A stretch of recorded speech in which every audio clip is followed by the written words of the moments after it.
읽겠습니다. 잘 들으십시오. 살아계신 하나님의 말씀입니다. 이와 같이 너희도 너희 자신을 죄에 대하여는 죽은 자요 그리스도 예수 안에서 하나님께 대하여는 살아있는 자로 여길지어다.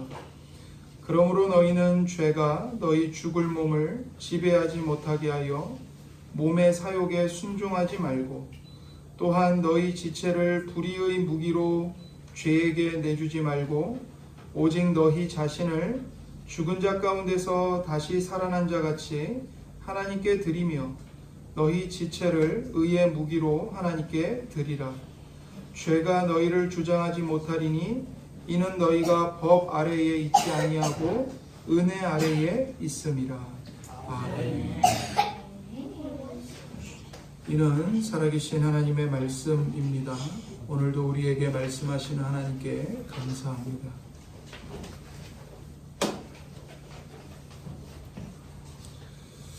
우리는 율법과 복음이라는 주제를 세 번째로 다루고 있습니다. 율법과 복음을 구분하는 것은 매우 중요합니다. 율법과 복음을 구분하지 못하면 복음의 자유를 누리지 못하고 종의 멍에를 메고 살아가게 됩니다.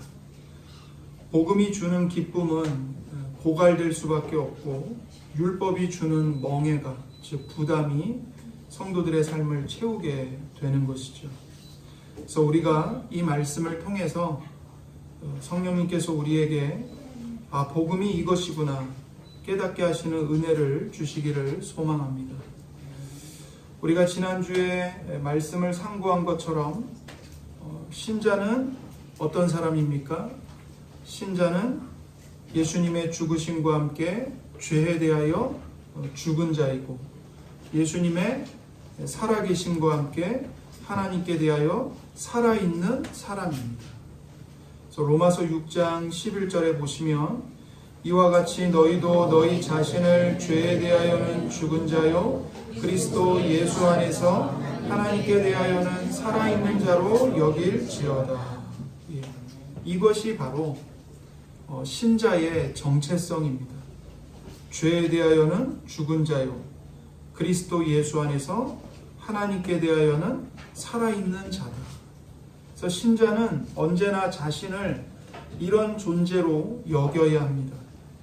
그렇다면 이제 여기서 중요한 질문이 제기됩니다. 신자가 죄에 대하여 죽었고 하나님께 대하여 살게 되었는데 왜 여전히 신자는 죄를 짓는가?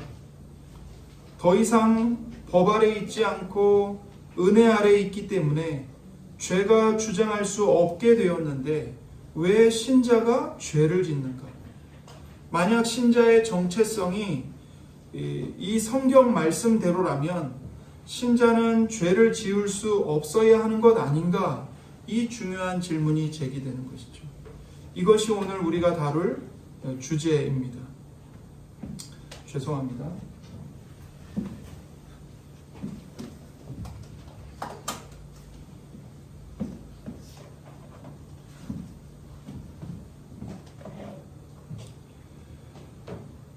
그래서 우리 모두가 인정하듯이 신자도 죄를 짓습니다. 그렇다면 신자의 정체성을 생각할 때 신자가 죄를 짓는 현실에 대한 설명이 필요합니다. 우리가 신앙생활을 하면서 정직한 질문을 던지는 것은 매우 중요합니다. 하나님이 우리에게 하나님을 믿으라고 하실 때 어떤 질문도 허용하지 않고 그냥 무턱대고 믿어라 그렇게 요구하시지 않습니다. 오히려 하나님은 우리에게 정직한 질문을 던져라 이걸 기뻐하십니다. 그리고 그 정직한 질문에 정직한 답변이 성경으로부터 주어질 때 우리는 신앙적으로 성장합니다. 만약 어떤 기독교인이 신자는 죄를 전혀 짓지 않는다고 배웠어요. 그리고 그렇게 이해를 하는 사람이 있다고 생각을 해보십시오. 그런데 실제 삶은 그 사람도 죄를 짓습니다. 그러나 그가 이렇게 오해된 짓이 신자는 죄를 전혀 짓지 않는다는 이 잘못된 지식에 그의 신앙과 삶이 근거하고 있다면 그가 선택할 수 있는 게 뭐가 있을까요? 한 가지는 자신의 죄를 숨기고 깨끗한 사람인 척 위선을 하는 겁니다. 그리고 자기가 죄를 짓는 게 현실인데도 그 현실을 외면해버리고 부인하는 거죠. 그러면 어떻게 될까요? 그 사람은 위선자가 되는 것을 피할 수가 없습니다. 그러니까 한 주 동안은 믿지 않는 자들과 똑같은 삶을 살면서 교회에 올 때는 거룩한 척 하는 겁니다. 위선자가 되는 걸 피할 수가 없어요. 율법주의의 성향이 강한 문화는 이런 위선자들을 양산하게 됩니다. 또 다른 면에서는 죄에 대하여 죽은 내가 이렇게 죄를 짓는 것을 보니 나는 구원받지 못한 게 틀림없구나. 그렇게 섣부른 결론을 내리는 사람도 생길 수가 있습니다. 그리고 이러한 무지와 오해 위에서는 신앙이 건강하게 자랄 수가 없습니다. 예배 드려도 소용없어. 성경 배워도 소용없어. 왜? 나는 여전히 죄를 짓거든. 나는 구원 못 받은 게 틀림없어. 그러면서 믿음을 포기해버리는 거죠. 하나님이 주시는 은혜를 쓰레기통에 갖다 버리는 겁니다. 은혜를 받아서 뭐해? 여전히 죄 지으면서 사는데. 나는 어차피 죽어도 천국 못 갈 건데. 그러면서 모든 신앙생활과 충성을 버려버리는 거예요. 그래서 우리에게 뭐가 필요합니까? 성경적인 설명이 절실히 필요한 겁니다. 바울 사도는 14절에서 죄가 신자를 주장하지 못한다고 선언했습니다. 6장 14절입니다. 죄가 너희를 주장하지 못하리니 이는 너희가 법 아래에 있지 아니하고 은혜 아래에 있음이라. 보세요. 죄가 너희를 주장하지 못하리니 그 이유가 뭐냐? 너희가 법 아래에 있지 않고 은혜 아래에 있기 때문입니다. 은혜 아래에 있기 때문이다. 그런데 바울은 바로 앞에 있는 12절에서는 죄가 너희 죽을 몸을 지배하지 못하게 하라고 권면했습니다. 12절을 보십시오. 그러므로 너희는 죄가 너희 죽을 몸을 지배하지 못하게 하여 몸의 사욕에 순종하지 말고. 여러분 잘 생각해 보세요. 이 14절과 이 12절의 말씀, 이 두 구절을 볼 때 여러분 뭔가 이상하다고 느껴지지 않으십니까? 이게 서로 대립된다고 생각되지 않으세요? 아니 14절에서는 죄가 너희를 주장하지 못한다고 말했어요. 그런데 12절에서는 뭐라고 권면을 해요? 죄가 너희 죽을 몸을 지배하지 못하게 하래요. 모순처럼 보이죠? 아니 죄가 신자를 주관하지 못하는데 왜 굳이 죄가 우리 죽을 몸을 지배하지 못하게 해야 할까요? 모순 아닙니까? 그러나 여러분 이것은 대립도 모순도 아닙니다. 지금 이 12절과 14절에는요 차이가 있을 뿐입니다. 어떤 차이가 있을까요? 첫 번째 차이는 12절에 죄가 너희 죽을 몸을 지배하지 못하게 하라. 이 말씀은 명령입니다. 그렇죠? 명령이죠? 그런데 14절의 말씀, 죄가 너희를 주장하지 못한다. 이 말씀은 사실입니다. 그래서 12절의 명령은 율법이고 14절의 사실은 복음입니다. 이게 첫 번째 차이예요. 두 번째 차이는 뭐냐? 죄는 그리스도와 연합한 신자를 주장하거나 지배하지 못합니다. 그러나 신자의 몸은 죄가 지배할 수 있습니다. 그러므로 사도 바울은 죄가 너희를 지배하지 못하게 하라 그렇게 말하지 않고 죄가 너희 죽을 몸을 지배하지 못하게 하라 이렇게 말한 겁니다. 제가 표시해 놨죠. 분명한 차이. 너희와 너희 죽을 몸은 서로 다릅니다. 차이가 있는 겁니다. 그래서 너희가 아니라 너희 죽을 몸을 지배하지 못하게 하라고 명령하는 겁니다. 그래서 12절과 14절의 차이를 분별하는 열쇠는 무엇이냐? 바로 이겁니다. 죽을 몸과 너희를 구별하는 것입니다. 죽을 몸과 너희를 구별하는 거예요. 14절의 너희는 신자 자신을 가리킵니다. 이 너희는 신자의 본질적인 인격과 존재입니다. 즉 신자 자신입니다. 14절에 너희는 누구라고요? 신자 자신. 즉 그리스도 안에 있는 신자의 전인격을 지칭합니다. 14절에 의하면 죄는 더 이상 신자를 주장하지 못합니다. 이것은 이랬다 저랬다 하는 주관적인 느낌이 아니라 그리스도의 죽음 안에서 신자에게 일어난 객관적인 사실입니다.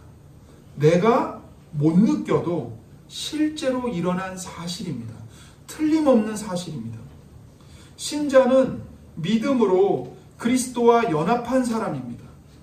그리스도 안에 있는 신자의 정체성은 죄에 대하여는 죽었고 하나님께 대하여는 살아있는 사람입니다. 이것은 순종할 명령이 아니라 그리스도 안에서 이미 일어난 복음의 사실입니다. 복음입니다. 하지만 신자는 여전히 이 땅에서 썩어질 몸을 입고 살아가는 존재입니다. 저와 여러분이 몸이 있는데 지금 이 몸은 어떤 몸이에요? 병들고 죽을 수밖에 없는 몸이잖아요. 썩어질 수밖에 없는 몸이에요. 이 몸을 사도 바울이 12절에서 너희 죽을 몸이라고 표현하는 겁니다. 너희 죽을 몸. 그리고 이것을 6절에 가서는 죄의 몸이라고 말했습니다. 죄의 몸. 그래서 로마서 6장 6절입니다. 우리가 알거니와 우리의 옛사람이 예수와 함께 십자가에 못 박힌 것은 죄의 몸이 죽어 다시는 우리가 죄에게 종노릇하지 아니하려 함이니. 이 죄의 몸이 바로 12절에서 말한 죽을 몸입니다. 자, 여러분 이걸 잘 이해하셔야 돼요. 14절에서 말하는 너희와 12절에서 말하는 너희의 죽을 몸은 분명히 구별되는 겁니다. 이걸 구별하는 지식이 있어야 구원의 확신이 흔들리지 않고 누릴 수가 있습니다. 그러니 오늘 이 말씀을 여러분과 제가요 집중해서 들어야 합니다. 자, 그렇다면 죄에 대해서 죽었다고 하면서도 죄를 짓는 나는 도대체 누구입니까? 이 질문을 다루기 위해서 우리는 6절이 말하는 옛사람이 무엇인지를 정확하게 알아야 합니다. 여러분 6절에 옛사람 나오죠. 우리의 옛사람이. 이 옛사람이 뭘까요? 먼저 옛사람은 아닌 것이 있습니다. 이게 아닙니다. 뭐가 아니냐면 우리의 죄성, 육체적 본성, 옛 본성, 우리의 정욕을 가리키는 말이 아닙니다. 그게 옛사람이 아니에요. 옛사람은 뭐냐? 예수님을 믿기 전 나를 가리킵니다. 예수님을 믿기 전 나. 그래서 예수님을 믿기 전 죄인의 상태는 아담과 연합한 사람이었습니다. 모든 사람은 아담의 후손이고 아담과 연합한 자입니다. 그래서 모든 사람은 아담 안에서 죽음과 율법의 저주 아래에 놓여 있었습니다. 그런데 우리가 예수 그리스도를 믿어서 그리스도와 연합한 신자가 되었죠. 이것은 그리스도께서 가지신 모든 권세와 영광을 우리가 동일하게 누릴 수 있게 되었다는 뜻입니다. 뿐만 아니라 하나님은 그리스도와 연합한 신자를 죄를 지은 적조차 없고 죄를 알지도 못하시는 예수 그리스도와 같은 존재로 보십니다. 그러니까 여러분이 하나님 앞에 나가면 하나님은 예수 그리스도 안에서 죽어 마땅한 죄인으로 보시는 게 아니라 예수님처럼 여러분을 보시고 받아주신다고요. 이것이 그리스도와 연합한 신자의 신분이고 영광입니다. 반면에 옛사람은 아담과 연합한 사람입니다. 아담 안에 있던 사람입니다. 즉 자연인입니다. 옛사람은 율법 아래에 있는 사람이고 하나님의 진노와 정죄 아래에서 태어난 사람입니다. 그런데 그 옛사람이 믿음으로 예수님과 함께 십자가에 못 박혀 죽었습니다. 예수님과 함께 십자가에 못 박힌 것은 옛 본성이라고 불리는 우리의 일부가 아닙니다. 회심 이전에 우리 자신, 곧 옛사람인 내가 예수님과 함께 십자가에 못 박혀 죽은 겁니다.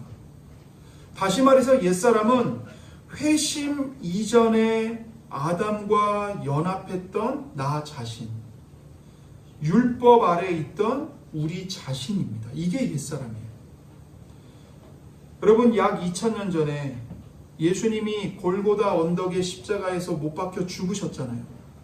그때 21세기에 태어나지도 않았던 우리들, 그리고 21세기에 태어났지만 한국에서 태어난 우리들, 그 우리가 예수님을 믿을 때 우리에게 어떤 일이 일어났을까요? 여러분, 2000년 전에는 우리는 그때 존재하지도 않았습니다. 그러나 영원하고 전능하신 하나님께는 21세기 한국에서 예수님을 믿는 우리의 존재를 창세전부터 미리 아신 바 되었고 택하신 바 되었습니다. 예수님이 자기 백성의 죄를 담당하고 십자가에 죽으셨을 때 그때 우리의 옛사람도 예수님과 함께 죽은 겁니다. 예수님이 십자가에서 성부 하나님의 진노와 율법이 정한 형벌과 저주를 다 담당하셨을 때 우리의 옛사람도 예수 그리스도 안에서 그리스도와 함께 하나님의 진노를 받았고 율법의 형벌과 저주를 다 받고 이미 죽었습니다. 그러므로 죄인이 예수 그리스도를 믿을 때 예수님의 죽으심과 그 죄인의 옛사람이 죽은 일이 믿는 그 사람에게 참된 사실로 주어지고 적용되는 것입니다. 그러니까 그때가 1세기이든지 21세기이든지 또는 팔레스타인 지역이든 여기 한반도이든 상관없이 사실로 일어나는 일인 겁니다. 2000년 전 그리스도의 십자가에서 일어난 일이 죄인인 내가 예수 그리스도를 믿을 때 그 죄인인 나에게 적용이 되는 것이죠. 그래서 죄인이 믿을 때 거룩하신 하나님으로부터 의롭다 하심을 받는 일이 일어나는 겁니다. 다시 말해서 2000년 전에 예수 그리스도께서 십자가에서 죽으셨을 때 우리의 옛사람이 그리스도 안에서 하나님의 심판을 완전하게 받아서 죽었습니다. 그러므로 더 이상 우리가 받을 하나님의 진노와 율법의 형벌과 저주가 남아있습니까? 남아있지 않습니까? 남아있지 않은 거예요. 이미 2000년 전에 십자가에서 우리의 옛사람이 다 받았거든요. 예수님과 함께. 우리 구주 예수 그리스도께서 택하신 백성들의 옛사람이 받아야 할 하나님의 진노와 율법의 형벌을 다 받으셨기 때문입니다. 그러므로 아담 안에 있는 나, 아담과 연합한 나는 그리스도 안에서 그리고 그리스도와 함께 이미 율법의 심판을 받고 죽었습니다. 더 이상 존재하지 않습니다. 죽은 것은 그리스도 바깥에 있던 나, 아담과 연합했던 나, 바로 그 옛사람이 죽은 겁니다. 그리고 신자인 우리는 그리스도 안에서 새로운 사람, 새 피조물이 되었습니다. 고린도후서 5장 17절입니다. 그런즉 누구든지 그리스도 안에 있으면 새로운 피조물이라 이전 것은 지나갔으니 보라 새 것이 되었도다.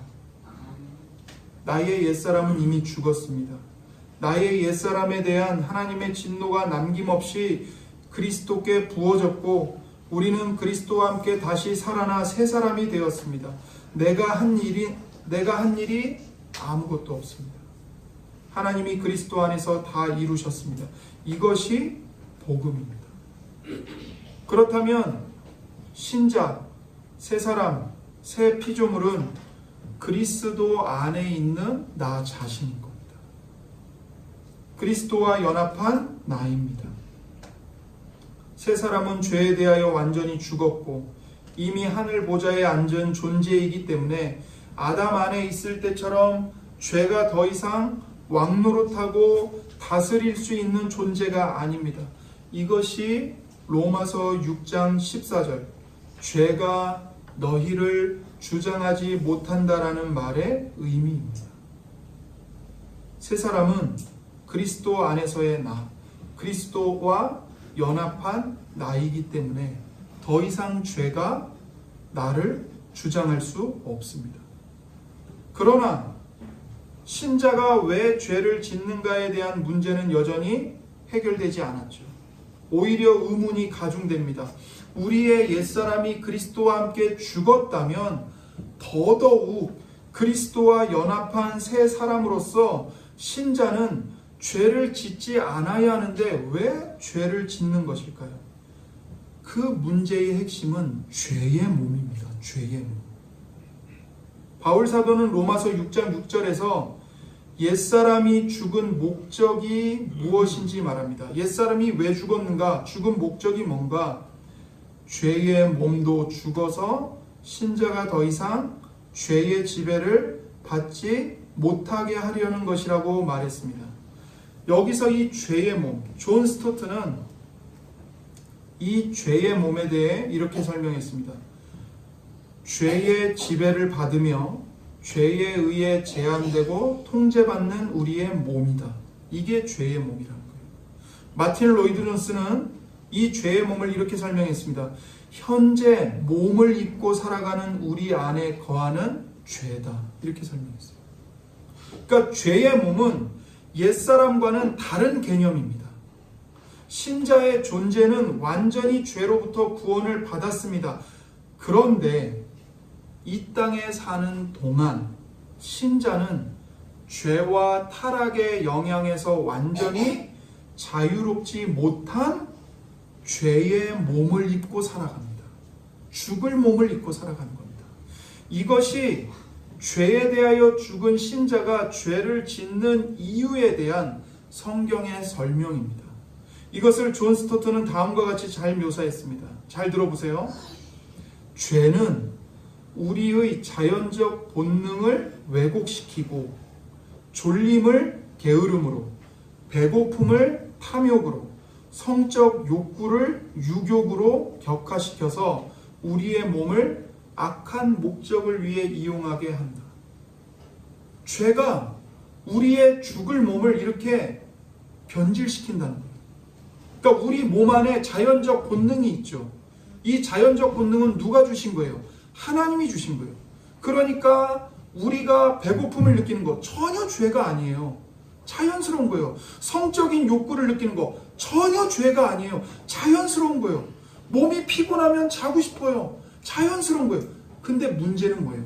우리 몸 안에 거하는 죄가 그 게으름, 졸림, 배고픔, 성욕을 죄성으로 바꿔버린다고요.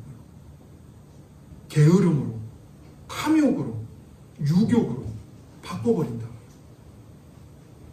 악한 목적을 위해 우리의 몸을 이용하게 변질시킨다고요. 그래서 사도 바울은 이러한 죄성이 우리의 이 죄의 몸, 죽을 몸 안에 남아있기 때문에 이 몸의 속량을 기다린다고 탄식을 하는 겁니다. 로마서 8장 23절입니다. 그뿐 아니라 또한 우리 곧 성령의 처음 익은 열매를 받은 우리까지도 속으로 탄식하여 양자될 것 곧 우리 몸의 속량을 기다리느니라. 예수님을 믿는 모든 사람이 처음 익은 열매인 성령을 선물로 받았어요. 구원을 받은 거예요. 하나님의 자녀가 되었어요. 근데 바울이 정직하게 이야기하죠. 뭘 얘기해요? 우리가 속으로 탄식하면서 살아간다. 그러면서 뭘 기다린다는 거예요? 우리 몸의 속량을 기다리고 있다. 이렇게 얘기합니다. 이게 무슨 뜻이에요? 바울 사도는 이렇게 말하는 거예요.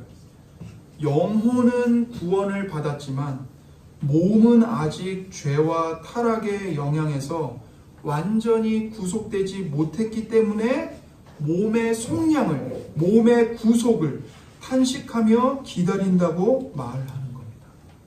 이 말씀에 의하면 그리스도인은 어떤 사람인가? 죄와 싸우면서 몸의 속량을 기다리는 사람입니다. 그래서 존 스토트는 이 구절을 이렇게 주석했습니다. 여기서 사도가 언급하고 있는 현재 당하고 있는 교회의 고난이란 도대체 무엇일까요? 그것은 박해가 아니라 우리가 반쯤밖에 구원받지 못했다는 사실입니다. 이것은 우리가 아직 온전히 구원을 받지 못했다는 뜻입니다. 우리의 영혼은 구속받았지만 우리의 몸은 아직 그렇지 못합니다. 그렇기 때문에 우리는 우리의 몸의 구속을 기다리면서 계속 탄식하고 있는 것입니다. 이렇게 주석을 했어요. 그러니까 오해하지 마세요. 신자가 단지 절반만 구원받은 존재이기 때문에 죄를 짓고 탄식한다는 겁니다. 그런데 오해하지 말아야 할 것은 그러면 우리의 구원은 불확실하다는 겁니까? 그런 뜻이 아니에요. 그런 뜻이 아니에요. 구원은 확실합니다. 다만 우리가 이미와 아직 사이에서 살고 있는 겁니다. 이미와 아직 사이에 이 종말론적 긴장이라고 하는 이 과정에 살고 있다는 뜻이에요. 여러분, 예수님이 이 땅에 처음 오셨을 때 예수님이 하나님의 나라를 이미 가지고 들어오셨습니다. 하나님의 나라가 예수님과 함께 이 세상에 이미 들어왔어요. 하지만 아직 극치에 이른 것은 아닙니다. 그래서 우리는 이 이미와 아직 사이에서 몸의 구속을 기다리면서 탄식하고 있습니다. 그러나 마지막 날에는 우리의 이 죽을 몸이 어떻게 되죠? 영화롭게 부활할 것입니다. 변화할 것입니다. 하지만 지금은 썩고 노화될 몸을 입고 사는 한계가 있습니다. 우리는 구원받았지만 우리의 몸은 여전히 노화의 과정을 겪습니다. 구원받았고 하나님의 자녀가 되었다는 사실이 우리 몸의 노화를 막지 못합니다. 죽음을 경험합니다. 연약해서 범죄하기도 쉽습니다. 그러나 부활의 날에 우리는 영화로운 몸으로 부활할 것입니다. 그날에 우리의 구원이 극치에 이르게 될 것입니다.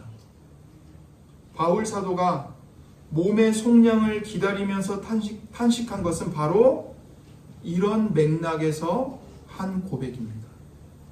바울은 고린도 후서에서도 몸 안에서 사는 신자의 탄식을 표현했습니다. 고린도 후서 5장입니다. 참으로 우리가 여기 있어 탄식하며 하늘로부터 오는 우리 처소로 덧입기를 간절히 사모하노라. 참으로 이 장막에 있는 우리가 짐 진 것 같이 탄식하는 것은 벗고자 함이 아니요 오히려 덧입고자 함이니 죽을 것이 생명에 삼킨 바 되게 하려 함이라. 곧 이것을 우리에게 이루게 하시고 보증으로 성령을 우리에게 주신 이는 하나님이시니라. 그러므로 우리가 항상 담대하여 몸으로 있을 때에는 주와 따로 있는 줄을 아노니 이는 우리가 믿음으로 행하고 보는 것으로 행하지 아니함이로라. 우리가 담대하여 원하는 바는 차라리 몸을 떠나 주와 함께 있는 그것이라. 이 말씀이 바로 몸이 아직 완전히 구속받지 못한 상태에서 살아가는 신자의 탄식입니다. 참으로 우리가 여기 있어 탄식하며 하늘로부터 오는 우리의 처소로 덧입기를 간절히 사모하노라. 여기서 말하는 처소는 뭐냐면 우리의 부활한 몸을 가리킵니다. 그리고 새하늘과 새 땅을 가리키는 거예요. 그러니 그 부활의 영화롭게 된 몸을 입을 때까지는 이 땅에서 신자는 탄식하며 살아가는 것이 현실인 것이에요. 이런 이유 때문에 신자는 몸 안에서 사는 동안 죄가 너희 죽을 몸을 지배하지 못하게 하라는 율법의 명령을 필요로 하는 것입니다. 이런 이유로 죄에 대하여 죽었고 그리스도와 연합한 신자는 여전히 이 땅을 사는 동안 죄와 싸우는 싸움을 감당해야 하고 때로는 죄를 짓기도 합니다. 이것이 바로 14절에서는 죄가 너희를 주장하지 못한다고 말하면서 12절에서는 죄가 너희 죽을 몸을 지배하지 못하게 하라고 말하는 이유입니다. 사도는 12절에서 죄가 너희를 지배하지 못하게 하라 이렇게 말하지 않고 너희 죽을 몸을 지배하지 못하게 하라고 말했다는 사실을 우리는 이해해야 합니다. 여러분, 그러면 여러분과 저의 구원이 취소될 수 있다는 말입니까? 그런 말이 아닙니다. 불확실하다는 말이 아니에요. 신자는 이미 죄에 대하여 죽었고 죄의 지배에서 해방되었습니다. 이것이 11절입니다. 6장 11절. 아무것도 뒤집어 놓을 수 없는 명백한 사실입니다. 그래서 신자는 그 복음의 사실대로 자신을 죄에 대하여는 죽은 자요 하나님께 대하여는 산 자로 여겨야 합니다. 이 일이 신자에게 일어난 것입니다. 그렇기 때문에 예수님을 믿는 우리의 구원은 절대로 변경되지 않습니다. 취소되지 않습니다. 이 영광스러운 복음의 사실의 근거에서 사도가 명령하는 겁니다. 그 명령이 바로 12절과 13절입니다.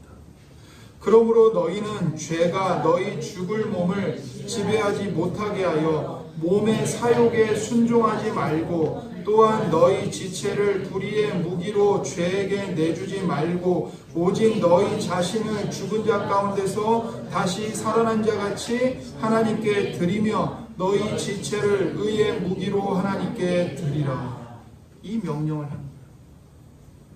여기서 몸의 사욕이나 지체는 모두 다 죄가 지배하고 싶어하는 죄의 몸, 죽을 몸에 관련된 용어들입니다.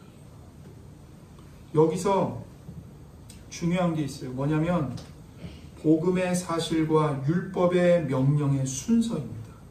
이게 중요합니다. 그러니까 가장 먼저 앞에 뭐가 와요?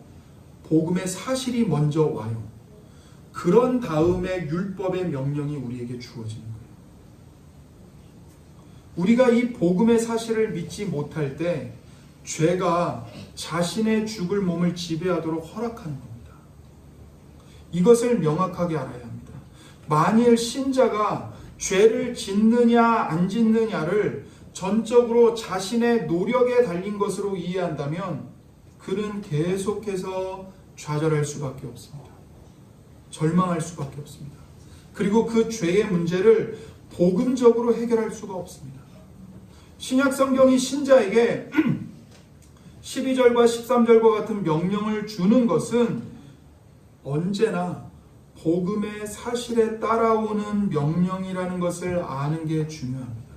다시 말해서 우리가 구원받기 위해서 죄와 싸우라는 것이 아닙니다. 구원받았기 때문에 죄와 싸우라는 겁니다. 너희가 거듭나기 위해서 생명을 만들라는 게 아닙니다. 너희가 이미 거듭났기 때문에 생명이 충만한 삶을 살아가라는 겁니다. 여러분, 박영선 목사님이 하신 유명한 예화가 있어요. 그게 뭐냐면 공동묘지에 하늘로부터 천사가 나타난 거예요. 천사가 그 공동묘지에 있는 시체들을 향해서 말했어요.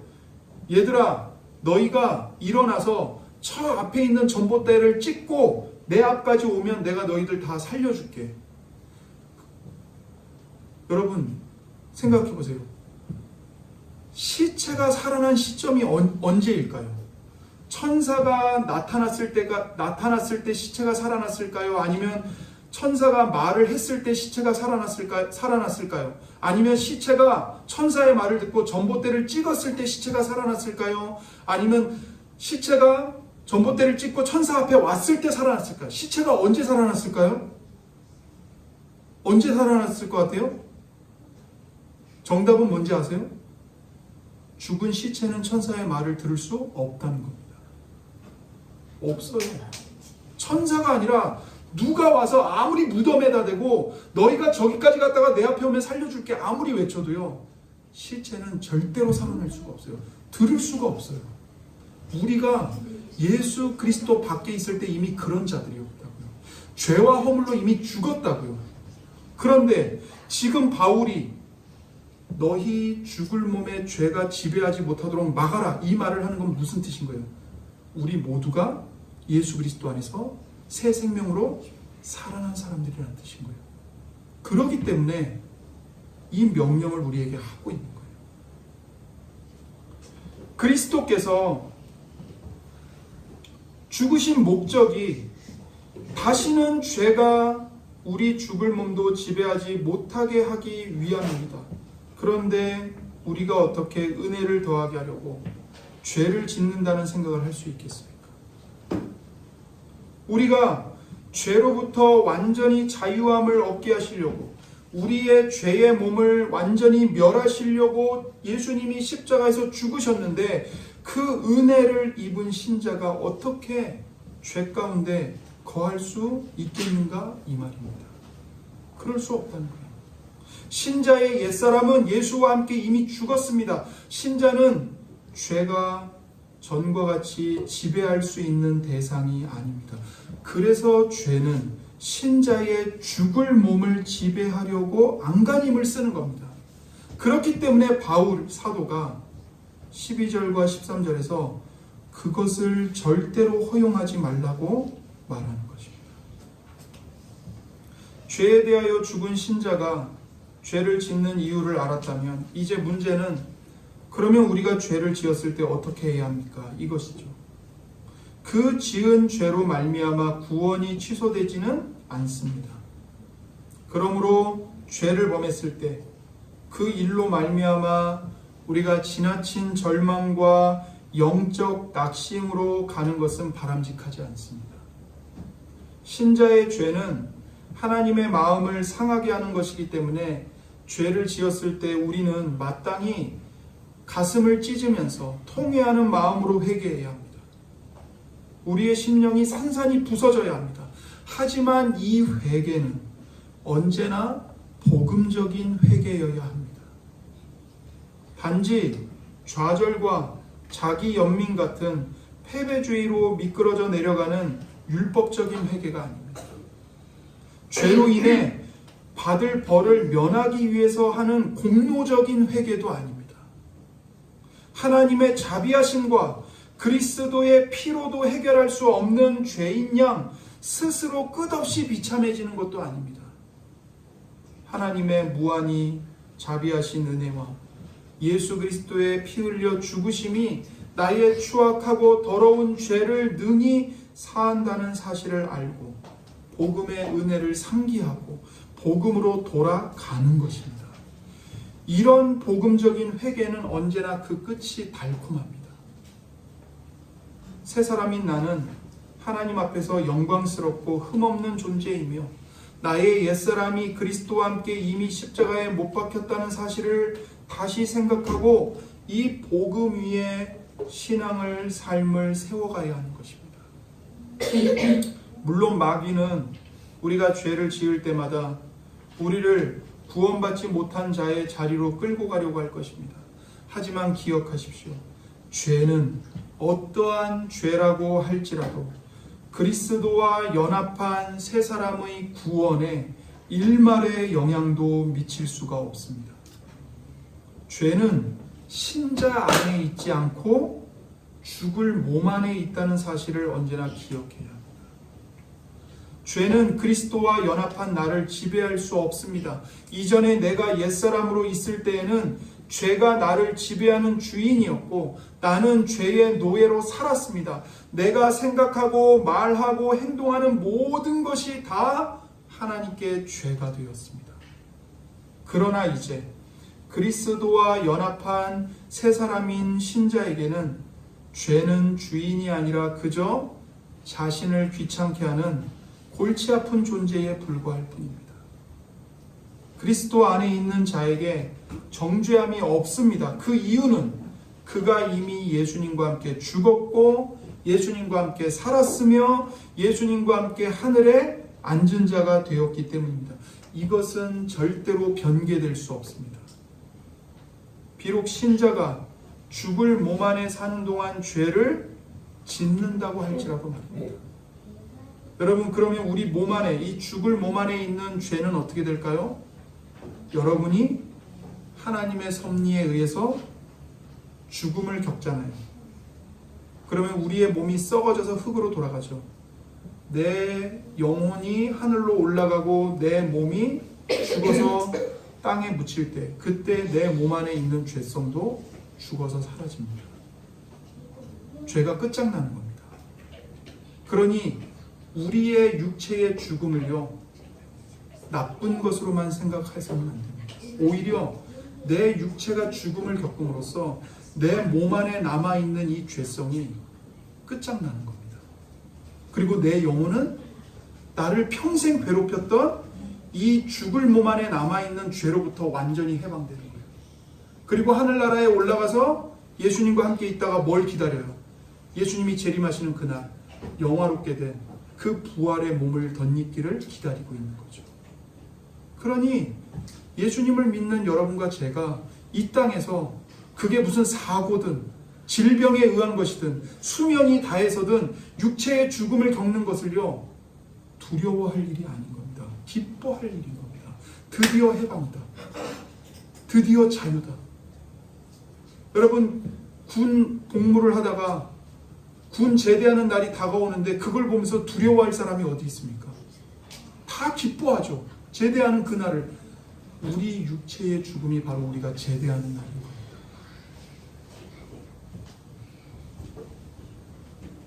그렇기 때문에 여러분이 죄를 짓고 좌절할지라도 여러분 자신이 구원받은 하나님의 자녀라는 사실을 여전히 확신할 수 있습니다. 참된 믿음이란 바랄 수 없는 중에 바라고 믿는 것입니다. 참 믿음은 모든 상황이 그 믿음의 내용과 다를 때 그 믿음의 내용을 신뢰하는 것입니다. 비록 내가 이 땅에서 죄 짓는 현실을 경험하고 시험과 유혹에 날마다 흔들리고 넘어지는 현실을 경험하고 그것이 나의 느낌이지만 믿음은 우리에게 뭘 요구해요? 하나님을 신뢰하라는 겁니다. 네가 믿을 수 없는 상황에서도 네 느낌과 네 체험이 어떠하다 할지라도 믿음의 내용은 절대로 변경되지 않는다. 그걸 믿는 것, 그게 진정한 믿음입니다. 그래서 로마서 6장 11절이 중요합니다. 이와 같이 너희도 너희 자신을 죄에 대하여는 죽은 자요 그리스도 예수 안에서 하나님께 대하여는 살아있는 자로 여길지어다. 아멘입니다. 신자는 날마다 심지어 죄를 짓는 그 순간조차도 자기 자신을 어떻게 알아야 하는가? 죄에 대하여는 죽은 자요 그리스도 예수 안에서 하나님께 대하여는 살아있는 자로 자신을 여겨야 합니다. 그리고 여러분 자신을 향해서 이 말씀을 선포하십시오. 나는 죄에 대하여는 죽은 자요 그리스도 예수 안에서 하나님께 대하여는 살아있는 자다. 여러분이 심지어 죄를 지었다 할지라도 여러분 자신을 향해 이 11절의 복음을 여러분 스스로 여러분에게 선포하십시오. 이것이 복음으로 돌아가는 것입니다. 만일 우리가 아무리 의롭게 살았다고 할지라도 그 의로움을 가지고 거룩하고 어미하신 하나님 앞에 자격 있게 설 수 있는 게 아닙니다. 마찬가지로 우리는 아무리 더럽고 추해도 오직 그리스도의 의만을 의지해 하나님께 나아갈 수 있습니다. 이것이 자기 행위의 신앙을 세우지 않고 그리스도께서 십자가에서 행하신 일 위에 신앙을 세우는 것입니다. 이것이 바로 모래 위에 집을 짓지 않고 굳건한 반석 위에 집을 짓는 것입니다. 우리의 행위는 모든 것을 무너뜨리는 모래일 뿐입니다. 우리를 사랑하사 우리를 위하여 십자가에 못 박히신 그리스도만이 굳건한 반석이십니다. 신자의 삶의 능력은 자기의 올바른 행위나 자기의 의로움이 아니라 복음의 은혜를 기억하고 그 복음으로 피하는 데서 흘러나옵니다. 로마서 8장 33절 34절입니다. 누가 능히 하나님께서 택하신 자들을 고발하리요 의롭다 하신 이는 하나님이시니 누가 정죄하리요 죽으실 뿐 아니라 다시 살아나신 이는 그리스도 예수시니 그는 하나님 우편에 계신 자요 우리를 위하여 간구하시는 자십니다. 이 예수님께로 피하십시오. 그때 복음과 생명이 충만한 삶을 우리가 살아갈 수 있습니다. 그래서 바울이 이 복음과 이 은혜에 감격하여 이렇게 외치는 겁니다. 로마서 8장 1절 2절입니다. 그러므로 이제 그리스도 예수 안에 있는 자에게는 결코 정죄함이 없나니 이는 그리스도 예수 안에 있는 생명의 성령의 법이 죄와 사망의 법에서 너를 해방하였습니다. 그리스도 예수 안에 있는 자에게 결코 정죄함이 없습니다. 왜 그렇죠? 그리스도께서 우리를 대신해서 모든 범죄에 대해 모든 정죄를 다 받으셨기 때문입니다. 그러므로 신자에게 필요한 것은 그리스도 안에서 자신이 누구인지를 확실하게 아는 것입니다. 하나님을 진정으로 아는 사람은 자기 자신을 압니다. 존 칼빈이 기독교 강요를 시작하면서 가장 먼저 말했던 게 뭐냐면 신앙은 하나님을 아는 지식과 자신을 아는 지식이다 이렇게 말했습니다. 신앙이 뭐라고요? 하나님을 아는 지식과 자신을 아는 지식. 이게 신앙이다. 성경은 이렇게 하라 저렇게 하라는 율법의 명령만을 담고 있는 것이 아닙니다. 너는 그리스도 안에서 그리스도와 연합한 사람이다. 너는 죄에 대하여 죽은 사람이다. 너는 이제 새 사람이다. 이 복음의 선언을 얼마나 풍성하게 우리에게 선포하고 있는지 모릅니다. 신자가 누구인지를 분명하게 선언하고 가르쳐주는 것이 바로 복음입니다. 만일 그리스도의 복음의 은혜, 내가 행한 것이 아무것도 없는 불경건한 자인데도 불구하고 믿음으로 의롭다 하시는 구원의 은혜를 안다면 결코 은혜를 더하기 위해서 죄를 짓는 일은 없을 것입니다. 은혜로 구원받았으니까 마음대로 살아도 돼. 이런 생각은 더 이상 할 수 없습니다. 신자가 만일 죄가 자기 죽을 몸을 지배하도록 아무 생각도 없이 저항도 없이 싸움도 하지 않고 그냥 내버려 둔다면 그 사람은 자신의 존재와 완전히 모순되게 살아가는 사람인 겁니다. 마치 한 나라의 왕자가 거지처럼 행동하고 말하고 살아가는 것과 똑같은 겁니다. 죄의 몸이 죽어서 다시는 우리가 죄에게 종노릇하지 못하게 하시려는 하나님의 구원 계획을 전혀 모르는 듯이 무시하고 사는 것입니다. 그리스도께서 십자가에서 죽으심으로써 이루신 것을 경멸하는 것입니다. 자신이 장차 그리스도와 같은 성품으로 변하게 될 사람이라는 소망을 부인하는 것입니다. 사랑하는 성도 여러분, 로마서 6장 6절의 말씀을 마음에 새기십시오. 우리의 옛사람이 예수와 함께 십자가에 못 박힌 것은 죄의 몸이 죽어 다시는 우리가 죄에게 종노릇하지 않게 하려는 것임을 우리가 알기를 바랍니다. 그리고 복음 안에서 자유함을 얻은 신자는 자신이 훌륭하게 살아갈 때나 심지어 반대로 범죄함으로 넘어졌을 때라도 바울 사도와 함께 이렇게 담대히 선언할 수 있습니다. 로마서 8장 35절입니다. 누가 우리를 그리스도의 사랑에서 끊으리요? 환난이나 곤고나 박해나 기근이나 적신이나 위험이나 칼이랴. 기록된 바 우리가 종일 주를 위하여 죽임을 당하게 되며 도살당할 양같이 여김을 받았나이다 함과 같으니라. 그러나 이 모든 일에 우리를 사랑하시는 이로 말미암아 우리가 넉넉히 이기느니라. 내가 확신하노니 사망이나 생명이나 천사들이나 선세자들이나 현재 일이나 장래 일이나 능력이나 높음이나 깊음이나 다른 어떤 피조물이라도 우리를 우리 주 그리스도 예수 안에 있는 하나님의 사랑에서 끊을 수 없으리라. 아멘입니다. 우리가 죄를 범했을 때라도 우리는 하나님의 약속을 의지하여 이렇게 담대하게 선포할 수 있습니다. 우리를 우리 주 그리스도 예수 안에 있는 하나님의 사랑에서 그 무엇도 그 누구도 끊을 수 없으리라. 신자가 거룩해져 가는 것은 바로 이 복음의 진리를 바르고 깊게 배우고 깨닫고 거기서 하나님의 말할 수 없는 은혜와 자비와 사랑과 선하심의 영광을 맛보는 것입니다. 이것이 바로 복음의 진리가 하는 일입니다. 진짜 거룩한 의지, 진짜 거룩한 능력, 죄와 싸워 이기려는 마음은 바로 이 진리를 믿고 의지할 때 샘솟는 것입니다. 함께 기도하겠습니다.